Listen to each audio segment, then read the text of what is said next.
Bueno, entonces, empezamos. Buen día a todos.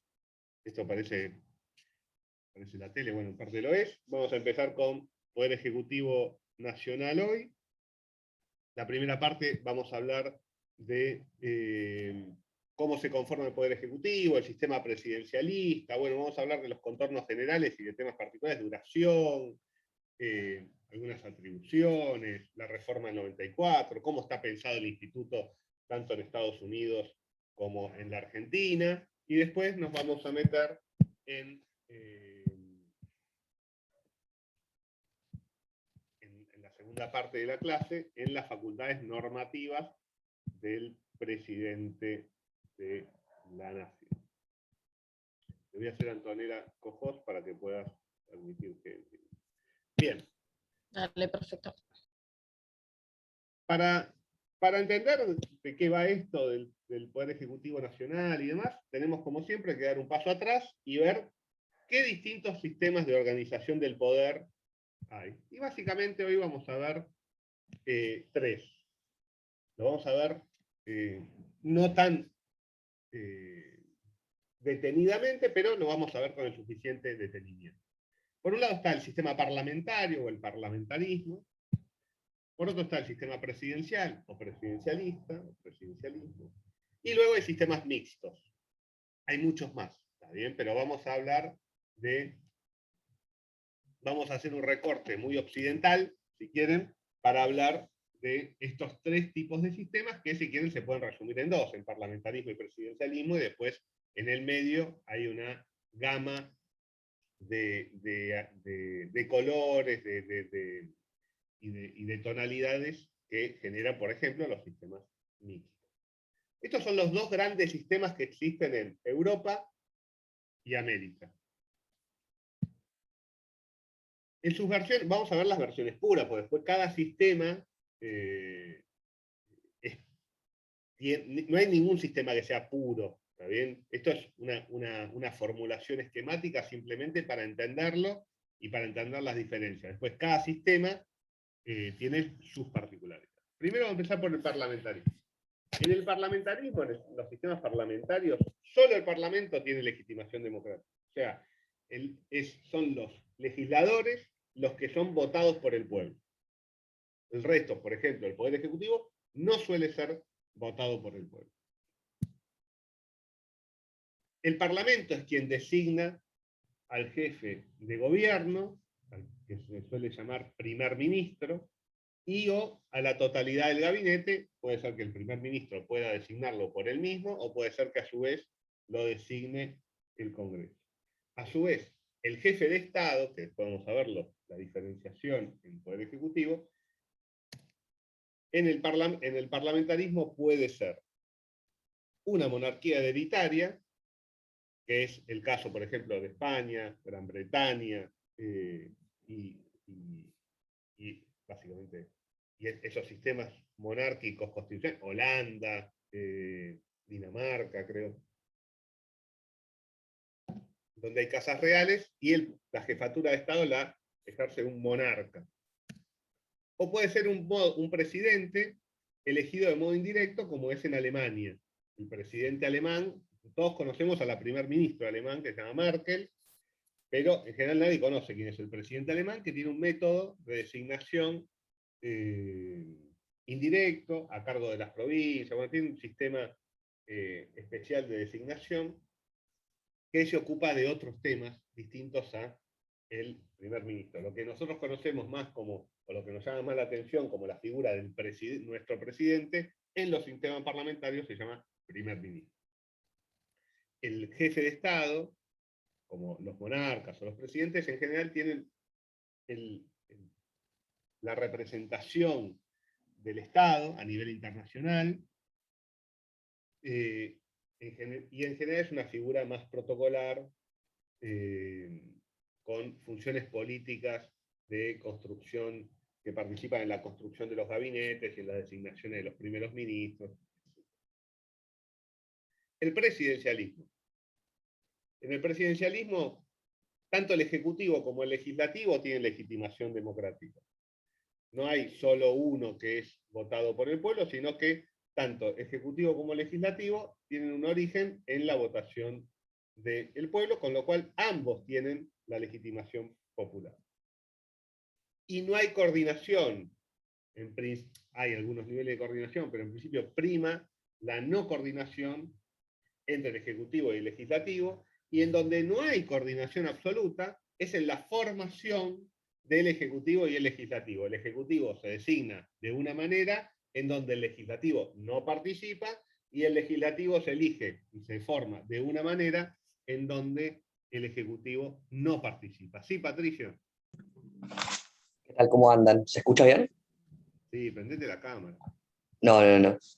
Estoy terminando el examen y estoy con esas cosas. Pero quería decir una cosa que se nota la diferencia entre el presidencialismo y el parlamentarismo.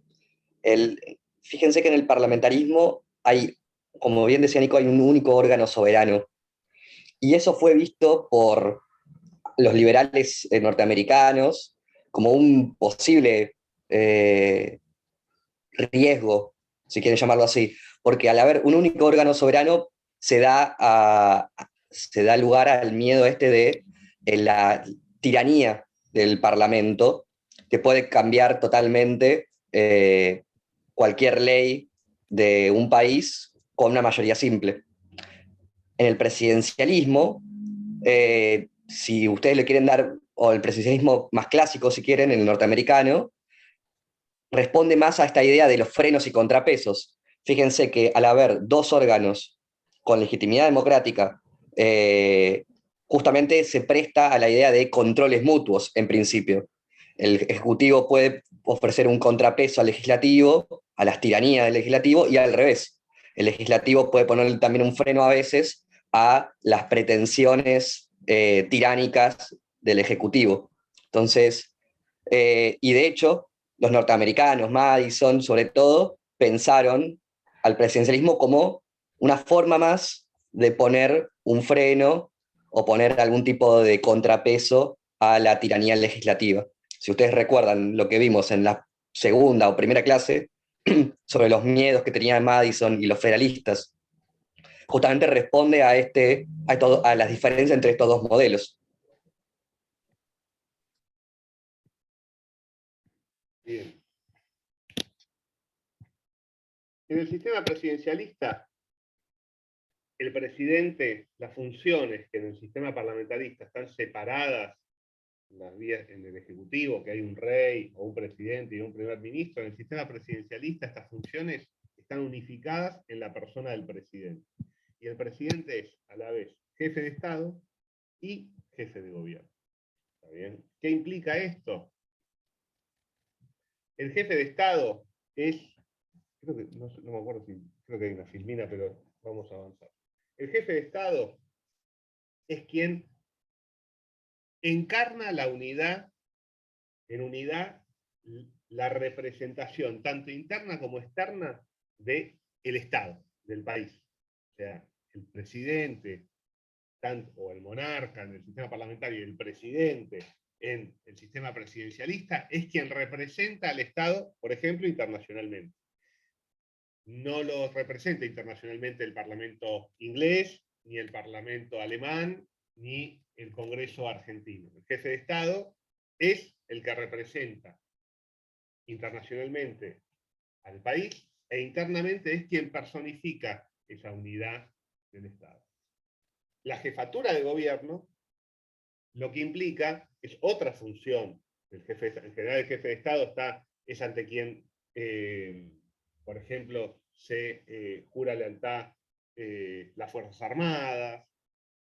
El jefe de gobierno puede ser que tenga la administración de las Fuerzas Armadas, que sea el comandante en jefe de las Fuerzas Armadas, y es el que lleva adelante la política de gobierno del país. En el sistema parlamentario, el jefe de Estado no se mete en las medidas de gobierno.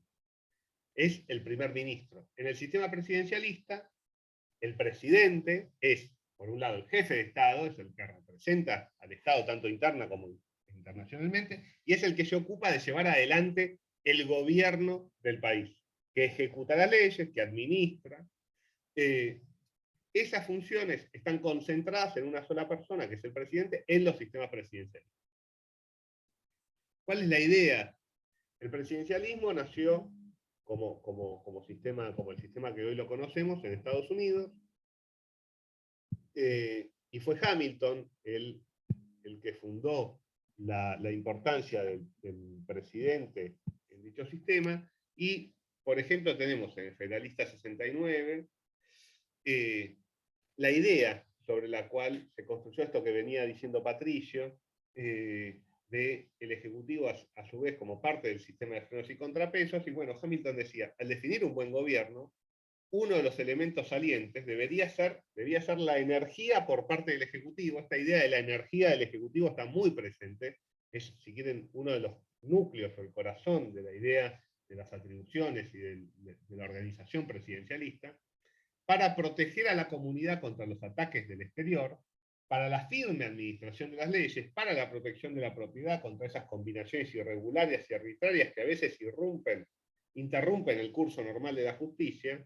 Se está refiriendo a lo que venía diciendo Patricio, para la seguridad de la libertad en contra de las empresas y los ataques de la ambición, del espíritu faccioso y la anarquía. Acá Hamilton pone todos estos problemas en el Parlamento, en las mayorías parlamentarias, en el pueblo. Entonces, la figura del presidente en el constitucionalismo norteamericano, así como nació, está bien focalizada en una función de frenos y contrapesos contra la tiranía de la mayoría o la anarquía, está bien, como una función de orden en el sistema. Esto es incorporado a la Argentina en base con otras ideas también. Hay una misma idea de orden también en el constitucionalismo argentino y latinoamericano, pero en la Argentina hay otra idiosincrasia también de la forma de ejercicio del poder, que va a impactar mucho en nuestra organización del poder, y con quien más con justeza la ha definido y ha tenido importancia también en los debates constituyentes argentinos fue Alberdi, quien en las bases va más allá de Hamilton y dice, en la Argentina necesitamos el constitucionalismo norteamericano con un plus. Necesitamos separarnos de los rasgos del presidencialismo norteamericano para acentuarlo, tomando como ejemplo la Constitución chilena y dándole al Ejecutivo mayores atribuciones y mayores poderes. Alberdi planteaba, blanco sobre negro, la idea de restituir la figura del virrey democrático, republicano, más republicano que democrático en Alberdi, sobre la base del respeto a una constitución.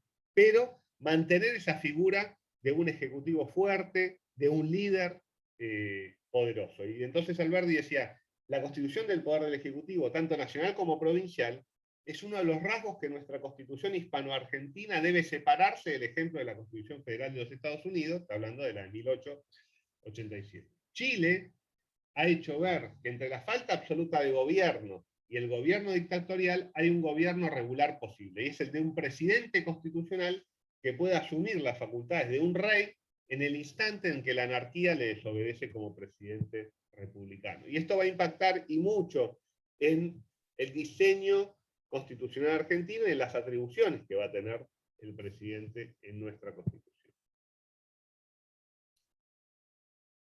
Esto fue motivo de crítica, vamos a ver sobre el final de la primera parte, de muchas críticas respecto de estas atribuciones del presidente, y en la reforma del 94 se pretendió, yo lo pongo en signos de pregunta, atenuar el régimen presidencialista.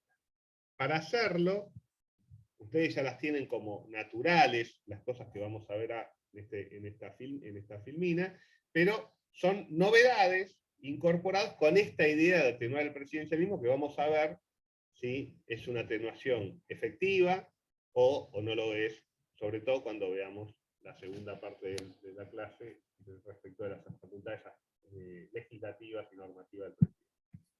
Entonces, una forma de atenuar el presidencialismo fue darle mayor tiempo a las sesiones ordinarias del Congreso. ¿Por qué? Porque cuando el Congreso no está en sesiones, el presidente tiene mayores atribuciones en temas de estado de sitio, en temas de nombramiento de funcionarios, en temas de intervención federal. Entonces, la Constitución antes prevía un régimen de sesiones por un tiempo menor, y la Constitución actual, a partir del 94, lo amplió. Empieza el 1 de marzo, termina el 30 de noviembre, con lo cual durante 9 meses del año el Congreso está funcionando y el Ejecutivo no puede utilizar las atribuciones que tiene en caso de receso, a menos de que se incorporaron algunas obligaciones de citar al Congreso expresamente. La figura de la incorporación del jefe de gabinete quiso venir a traer esta figura del primer ministro. Vamos a ver.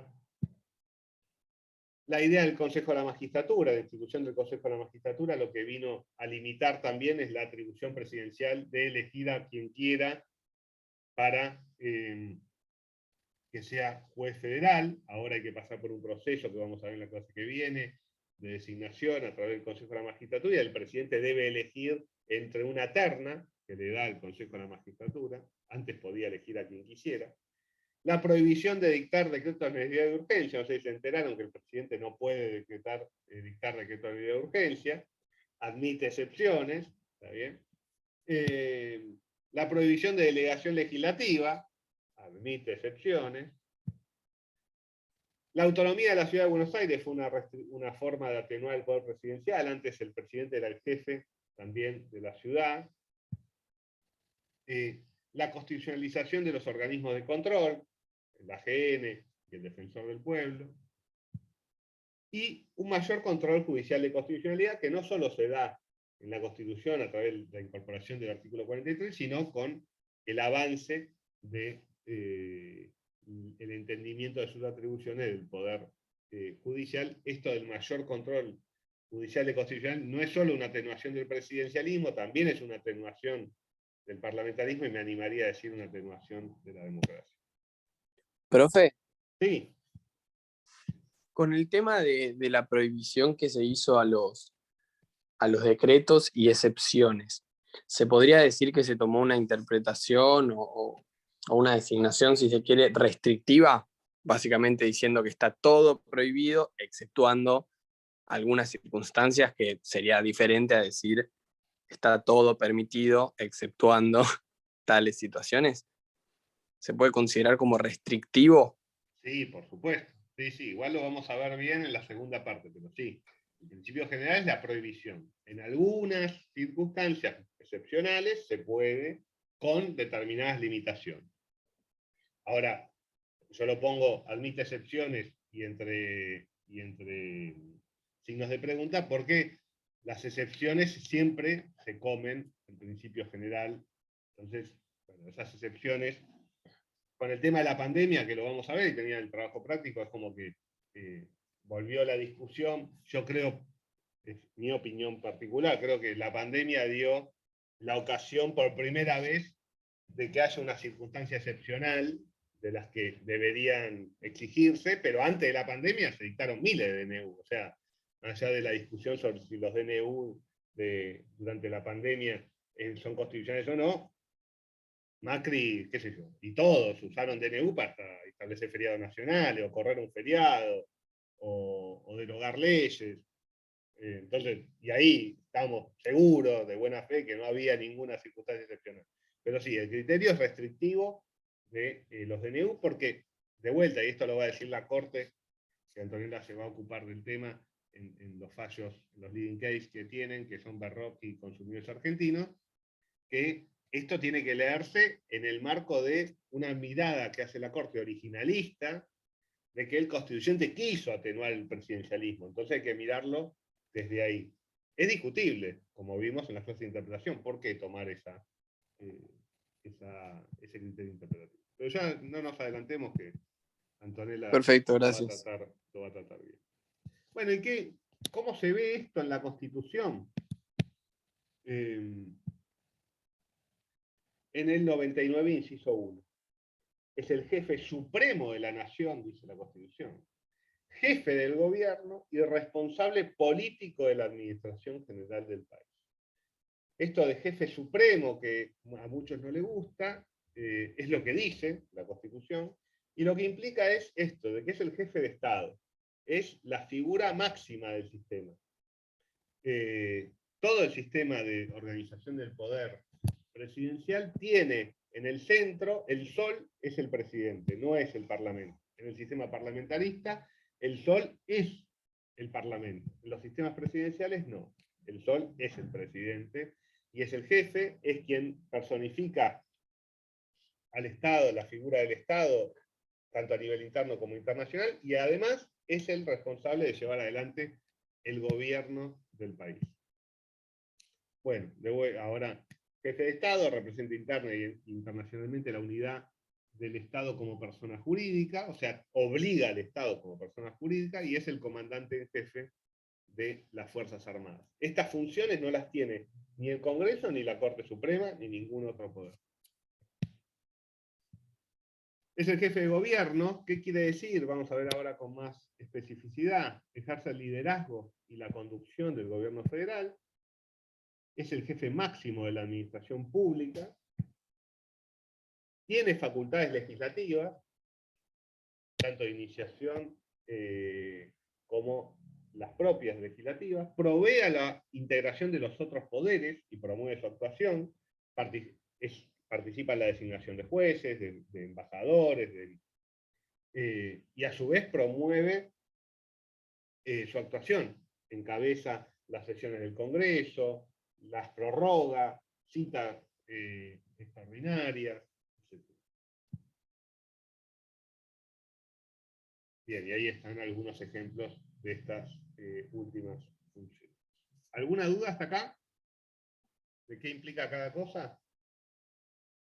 Con jefe máximo de la administración pública lo que quiere decir es eso, es el jefe máximo, o sea, es el último que toma las decisiones y su decisión es la decisión de la Administración Pública Nacional. Ustedes van a ver después cuando vean derecho administrativo que distintos funcionarios pueden tomar distintas decisiones. Bueno, esas decisiones son todas decisiones delegadas del presidente y que se pueden recurrir hasta el presidente. Después del presidente no hay a dónde recurrir, salvo los tribunales. Bien.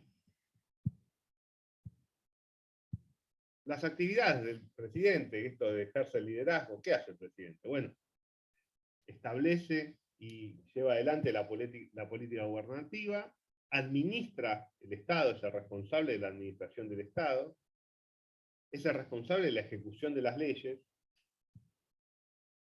tiene atribuciones jurisdiccionales, aunque el artículo 109 de la Constitución dice que no, las tiene, y la Corte ha declarado válido esto en Fernández Arias contra Poggi. Y a su vez es el poder, el único de los democráticos, que tiene carácter continuo, o sea, no hay receso del presidente, salvo Netflix, ¿no? Ahí sí puede haber un receso a partir de las 7 de la tarde hasta las 7, 8 de la mañana del otro día. Pero más allá de esa cláusula constitucional, es continuo, o sea, está todos los días, 365 días del año, las 24 horas del día, salvo qué sé yo, no sé, Breaking Bad o algo más importante, ¿está bien? Borg, qué sé yo. Bien. Esto del carácter continuo es relevante que lo tengan en cuenta, porque no es casualidad, es una de las notas definitorias de por qué está en el centro. Es el que está siempre. El Congreso vos vas en febrero y no está, en principio. Vas a tribunales en enero y están de feria, más allá de que podría no estarlo, y efectivamente el presidente siempre está. El Ejecutivo está todo el tiempo. Lo de la feria es injusto, porque el Poder Judicial también es continuo, hay autoridades de feria, pero no es un organismo ni democrático, ni que esté a cargo ni de la ejecución de las leyes, ni de la administración del país. ¿Sí, Patricio? Sí, y esto tiene mucho que ver con cuando se dictó la Constitución, allá en 1853, con lo que dijo Nico sobre ahora que se ampliaron las sesiones del Congreso. ¿Por qué? Porque antes los diputados y los senadores venían 5 meses y la idea era que estén en las provincias. Entonces la idea de Alberdi era que haya un gobierno continuo, permanente, encarnado en el presidente. Hoy los viajes son mucho más cortos, las comunicaciones son mucho más instantáneas, así que suena medio raro esto de continuo y no continuo. Tal vez ya responde a otro tipo de razones, pero en 1853 tenía una razón de ser, que era la situación fáctica en la que se vivía, tecnológica y de proximidades, obviamente. Y está muy bien lo que dice Patricio, porque tenía una función también democrática. O sea, si ustedes ven las discusiones durante la sanción de la Constitución norteamericana de 1887, van a ver que el establecimiento de un Congreso en la capital de la República era visto también con desconfianza por los estados provinciales acá y los estados, las 13 colonias en Estados Unidos. Porque dicen, bueno, una vez que van allá, no tenemos control de lo que hacen, imagínense carreta, carta, caballos, ¿está bien? Imagínense lo que estamos hablando. Con lo cual, el hecho de que vuelvan a sus provincias le daba una forma de control democrático respecto de lo que hacían o dejaban de hacer y de contacto con sus representantes. Que hoy no es necesario y efectivamente, como dice Patricio, responde a otros intereses sistémicos. ¿Sí? ¿Alguien quería decir algo? Bien. Bueno, una nota distintiva de nuestro sistema presidencial es que el Poder Ejecutivo es unipersonal. Más allá de que uno dice toda la administración pública es parte del Poder Ejecutivo, el Poder Ejecutivo reside en el presidente de la Nación, no reside en los demás funcionarios. ¿Qué hace el vicepresidente? Bueno, la vicepresidenta está en el banco de suplentes, para empezar, y tiene como función estas dos funciones principales. Por un lado, preside el Senado, que es una actividad que tiene, si quieren, de manera más normal y habitual. Preside entre el 1 de marzo y el 30 de noviembre, en principio, las sesiones del Senado. Esta figura tiene una función, además, también sistémica parlamentaria, que implica que ninguna provincia pierde un voto en el Senado mediante la elección del presidente, porque si tendría que salir del propio Senado la elección del presidente, alguna provincia perdería un senador. ¿Por qué? Porque el presidente no vota, el presidente preside las sesiones y las ordena, solo vota en caso de desempate, de empate, con lo cual la figura del vicepresidente resulta útil para la coordinación y el funcionamiento del Senado, y su otra función es la de reemplazar transitoria o permanentemente al presidente de la Nación cuando se dan los determinados supuestos que ahora vamos a ver.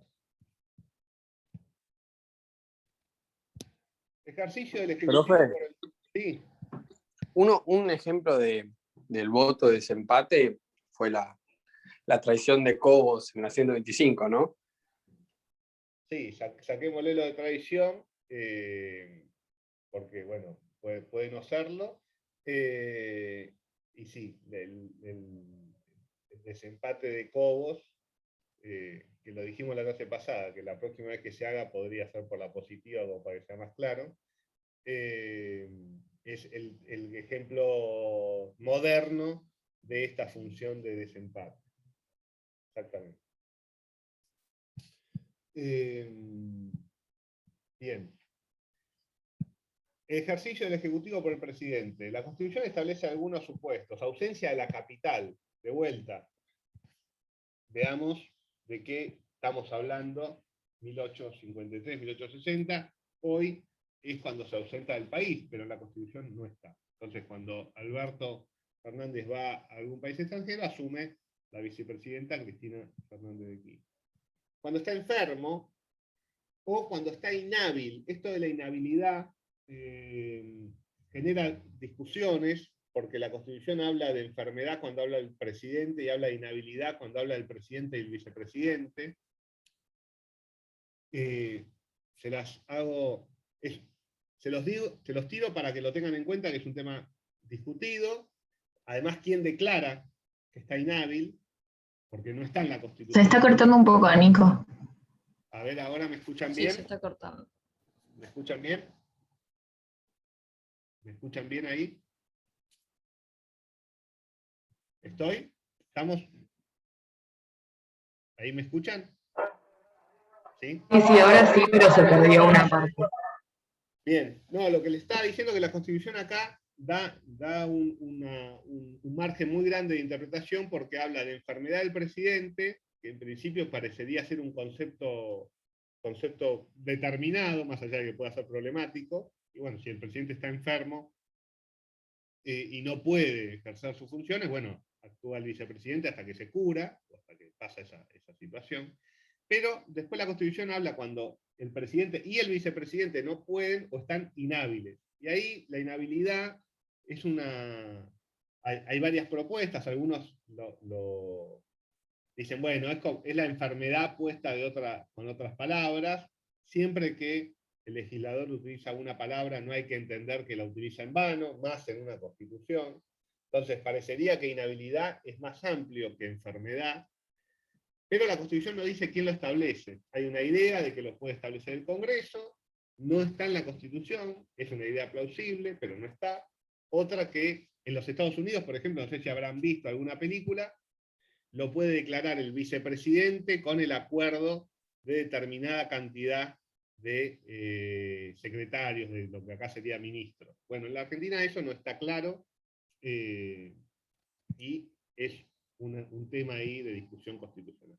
Bueno, cuando muere alguien no puede seguir ejerciendo el cargo, también con lo cual lo tiene que ocupar otro u otra. Cuando renuncia o cuando es destituido. En la Argentina tuvimos varios de estos casos, con lo cual tenemos experiencia, después vamos a ver, bueno, muerte, tuvimos la del general Perón, que asumió la vicepresidenta Isabel Perón, renuncia, tuvimos el caso primero de Chacho Álvarez como vicepresidente y después de la Rúa, también habíamos tenido la renuncia de Alfonsín en el 89, y no tenemos casos por lo menos modernos, de destitución. Sí, en la Ciudad de Buenos Aires tuvimos el caso de destitución de Ibarra, luego de la masacre y tragedia de Cromañón. Bien, entonces, ¿qué pasa cuando no está el presidente ni el vicepresidente? La Constitución dice, el Congreso determinará qué funcionario ha de desempeñar la presidencia hasta que haya cesado la causa de inhabilidad o un nuevo presidente sea electo. O un nuevo presidente sea electo. El Congreso sancionó la ley de acefalía en el año 75, que fue reformada, si mal no recuerdo, en 2006, o 2005, no me acuerdo, 2003, creo que 2003. La ley de acefalía determina lo siguiente.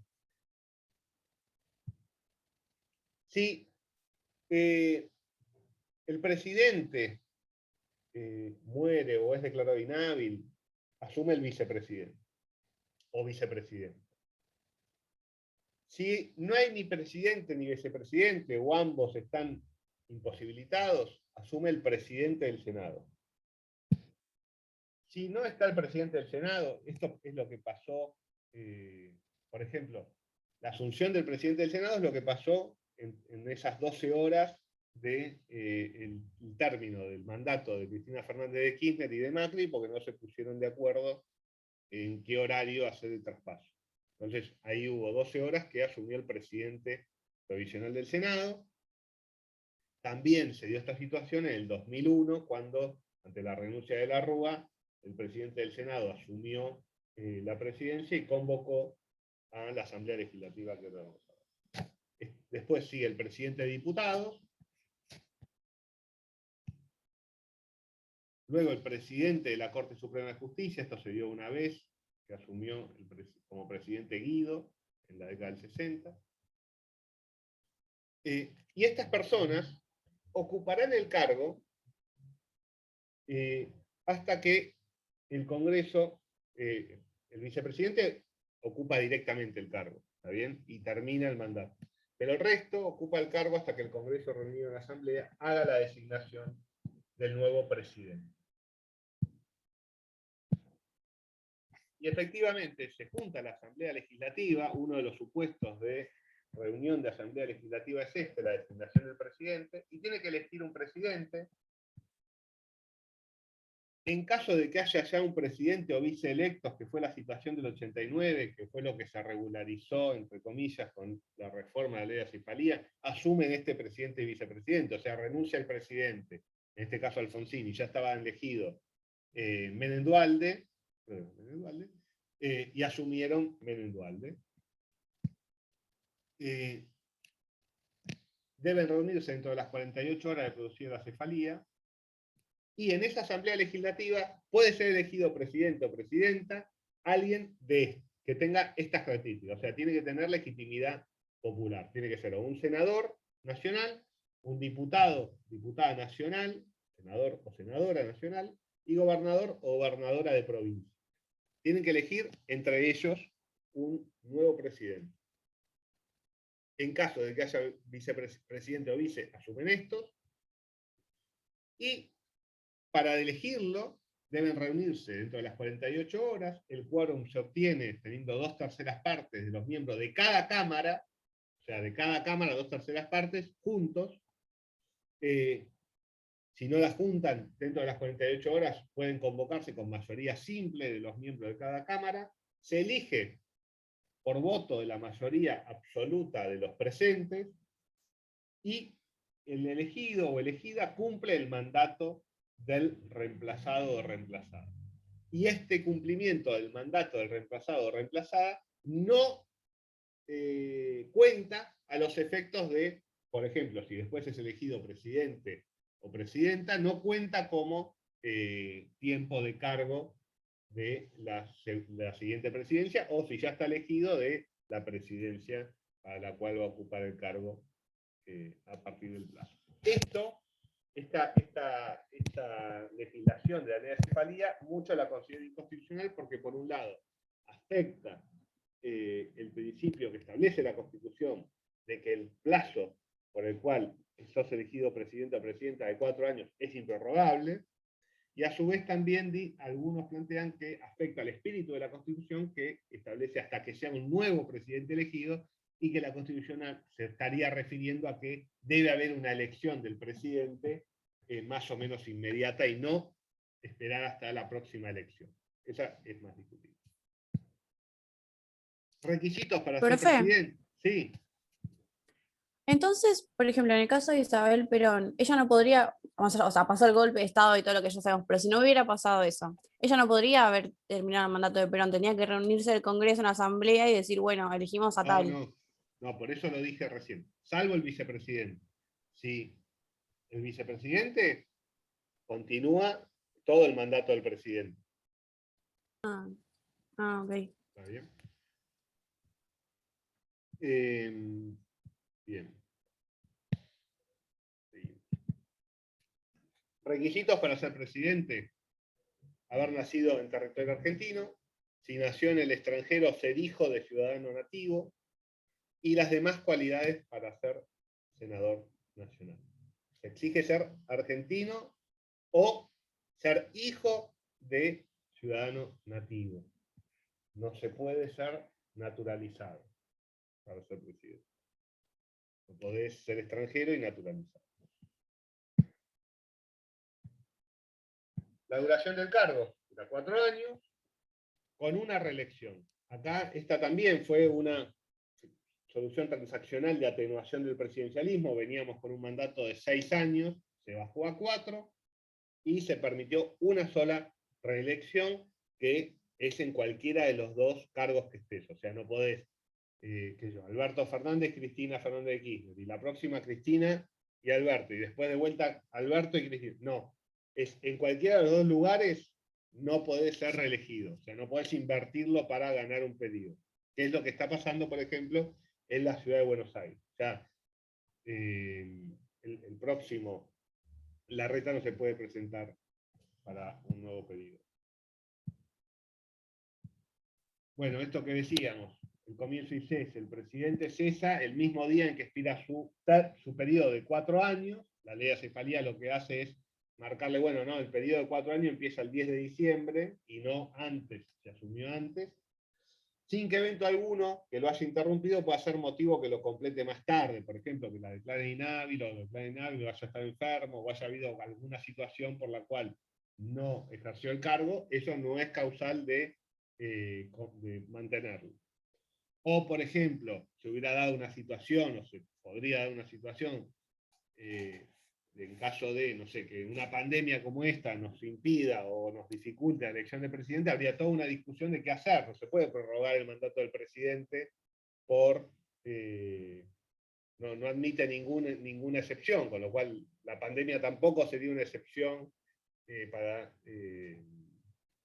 ampliar el pedido. Entonces no puede ampliarse el plazo por ningún motivo. Eso fue lo que ocasionó esas 12 horas de gloriosa presidencia de Pinedo. Y lo que dice la Constitución es: cesa el mismo día que expira su periodo de 4 años. La excepción, que la da la ley de cefalía, no la Constitución, es haber entrado en ejercicio con anterioridad, ¿está bien?, por acefalía, una vez electo. Esa sería la excepción que no está en la Constitución, y por eso se discute la constitucionalidad de la ley de acefalía. Vamos a terminar con esto y vamos a ir al break, pero quiero terminar con esto, así ya después queda todo libre para ver las facultades normativas. La forma y tiempo de elección. El presidente se elige por elección directa del pueblo. Se eliminó el colegio electoral. Si siguieron la elección de Estados Unidos, que terminó con la elección de Biden, habrán visto que cada estado se divide por estados, y cada estado, el que gana cada estado, se lleva a los electores que estaban en votación, y esos electores van a un cuerpo que se llama Consejo Electoral, que vota quién es el presidente. Bueno, esa forma se llama elección indirecta, que permite arreglos institucionales acordes a veces a los sistemas federales. En la Argentina se eliminó en el 94, hasta el 94 regía el colegio electoral, y es directa la elección del pueblo. Eso quiere decir que cada voto vale 1, se suman todos los votos al final, y el que saca más votos gana. En Estados Unidos se puede dar la circunstancia, como se dio en la elección de Gore con Bush, que un candidato tenga más votos, pero como tiene menos electores, no es elegido presidente. Y tiene menos electores porque, qué sé yo, Tierra del Fuego elige 3 electores y la provincia de Buenos Aires elige 9. Entonces, si ganás en provincia de Buenos Aires, tenés más electores que si ganás en Tierra del Fuego. Pero si ganás en Tierra del Fuego, tenés más votos para el Consejo de que los que tuvieras por población. Entonces, no me quiero meter, ahora Patricio se va a meter seguramente, pero hoy la elección es directa. No sé si se entiende eso que estoy diciendo. Si no se entiende, por favor, pregunte. Entonces, eso también tiene como efecto, por ejemplo, de que el AMBA, el conurbano bonaerense, tenga mucho mayor peso en la elección presidencial de la que tenía en la elección presidencial hasta el 94, porque tenía una cantidad determinada de electores en el Consejo Electoral, en el Colegio Electoral, que no se veía influida por la cantidad de población. Sí, Patricio. Además de tener alguna correlación con el sistema federal, que como bien mencionaba Nico, también piénsenlo a la luz de lo que dijo Hamilton al principio de la clase, que cómo se pensaba el Poder Ejecutivo, y la elección indirecta respondía también a la concepción de la democracia y de las mayorías y de las facciones que tenían los federalistas. La idea era básicamente que el Poder Ejecutivo, al servir como un contrapeso al Congreso, no tenía que ser electo de igual manera, democráticamente, directamente, como sí pasaba en la Cámara de Representantes. La idea justamente era que los ciudadanos tal vez no tenían las facultades, las capacidades para saber bien quién debía ser el presidente, y que por lo tanto tenían que votar a un cuerpo selecto de personas. De hecho, si ustedes leen el Federalista, decía algo así: votar a un cuerpo selecto de personas sabias y con virtudes cívicas, que ellas iban a elegir al presidente. Sobre todo en un momento en donde esto al segundo uno fracasó, pero la idea era que no había partidos políticos. Entonces la idea era que los ciudadanos voten a personas que saben que van a elegir al presidente. Es decir, funcionaba como un cuerpo, si quieren, aristocrático, un cuerpo elitista. Entonces la idea de la elección directa tiene una razón federal y también una elección elitista o antidemocrática, y muy importante. Bien. También tiene fundamentos democráticos la elección indirecta, pero no vamos a meternos en temas de... no vamos a ir más allá de este tema. Se hacen doble vuelta desde el 94, y el territorio nacional, la elección directa, con la eliminación del colegio electoral, lo que genera es que el territorio nacional conforme un distrito único a los efectos de la elección del presidente. Entonces, todos votamos como si fueran un único distrito, nación, se suman los votos, no importa de dónde vengan, el que saca más votos sale primero. Voy a pasar por alto cómo es el tema de la elección de segunda vuelta, primera vuelta, porque creo que todos lo tienen claro. Conocimiento público. Lo pueden, después igual van a estar las filminas. Voy a hacer las atribuciones del presidente. En las atribuciones del presidente se ve claro la importancia de la figura del presidente, representa a la nación interna e internacionalmente, tiene atribuciones legislativas, tiene atribuciones reglamentarias que ahora vamos a ver, nombra y remueve funcionarios, da jubilaciones y pensiones, tiene poderes financieros, además administra el dinero del Estado Nacional, tiene poderes militares, tiene poderes excepcionales, decreta amnistías, indultos. Es una figura con mucho poder. Las potestades legislativas y reglamentarias ahora las vamos a ver con detalle. Y vamos a cerrar con la mirada de Nino, que tiene ahí un pequeño texto en el material respecto del presidencialismo.